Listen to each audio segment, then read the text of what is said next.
Урматтуу мекендешим, орозонун акыркы 10 күндүгү бүтүп баратат. Кечээ эле мына ушул Рамазан айы келди деп сүйүнүчтүү кабар менен чыксак, бүгүн Рамазан айы бүтүп баратат. Акыркы 10 күндүгү калды деп көптөгөн видеолор чыгып атат. Бул да болсо жашоонун өткөнү, бул да болсо мына ушул шанстын кеткендиги. Анткени Рамазан айын кээ бир адамдар пайдаланып кетти, кээ бир адамдар дагы деле мурунку айда кандай болсо ошондой эле өткөрүп атат.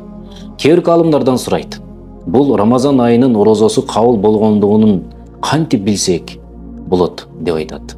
Анан кээ бир калымдар айтат, эгерде сен мына ушул Рамазан айында кылган ибадаттай кийинки айда дагы ошондой таризде кала турган болсоң, демек сенин орозоң кабыл болду деп айтат. Буга бир мисал айта кетсек, мисалы Рамазан айында мүмкүн болушунча эркектер дагы, аялдар дагы көзүн сактаганга аракет кылды.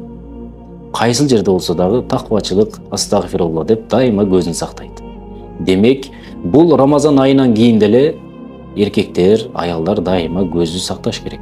Рамазан чыкканда эле жанагы мурунку адаттарга, мурунку өзүбүздүн баягы денеге жакпай турган нерселерди, кылык жоруктарды аткара турган болсок, анда Рамазан айыбызды кандай деңгээлде өткөрдүк, ошондон маалым берет.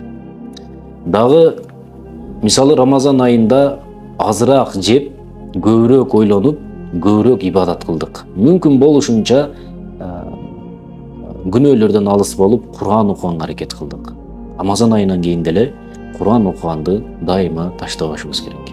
Мисалы түнкү намаздарга бекем болдук. Таравих намаздарын аябай көп окудук. Мүмкүн болушунча биз ибадат менен алектендик. Бирок ошол эле учурда өзүбүздүн жумушубуздагы өз нугунда кетип атты, өзүбүздүн баягы тиричилигибиз деле өз угунда кетти, бирок ибадатка көбүрөөк убакыт бөлүп баштадык. Мисалы клип, жана башка музыка, ушуга окшогон нерселерди азыраак көрүп, балким Чубак устаздын, Максат Дамланы, Абдишкур устазды, кээ койчу устаздардын баарынын баяндарын угуп калдык.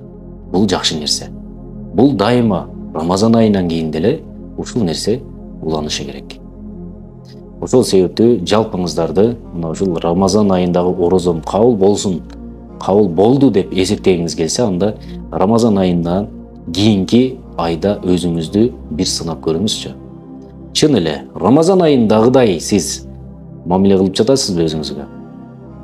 Ошентип өзүңүздүн орозоңуз кабыл болдубу, болбодубу, аны билип алсаңыз болот. Ассаламу алейкум ва рахматуллахи ва баракатух.